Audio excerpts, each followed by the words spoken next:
फजर की नमाज के बाद पढ़ेंगे। आप 7 टाइम्स कोई भी दरूद पढ़ेंगे, अल्लाहुम्मा सल्ली अला मुहम्मद व अला आलि मुहम्मद पढ़ लें, और उसके बाद 200 दफ़ा आप ये पढ़ें रब्बे अन्नी मगलूबुन फंतसिर, और ये सूरह कमर की आयत नंबर 10 से हज़रत नूह अलैहिस्सलाम की दुआ है। और आखिर में फिर 7 बार दरूद पढ़ेंगे। ये है कर्ज के मसाइल के लिए। अगर आप उलझे हुए हैं, आप ये चाहते हैं कि आपके रिस्क में बेइंतहा इजाफा भी हो और आपकी हाजत पूरी हो, नहीं किसी खास हाजत के लिए, देन इसकी तरतीब ये रखेंगे कि आप 100 बार दरूद पढ़ेंगे कोई भी, और 100 बार आप ये दुआ पढ़ेंगे, और फिर 100 बार आखिर में दुरूद शरीफ पढ़ेंगे। ये हाजत के लिए होगा।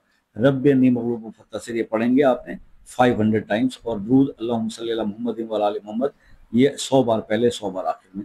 ये भी 21 दिन, पहले वाला अमल भी 21 दिन करना है। ये हाजत के लिए भी आप इस तरीके से पढ़ेंगे 21 दिन। और अगर आप इसको करना चाहते हैं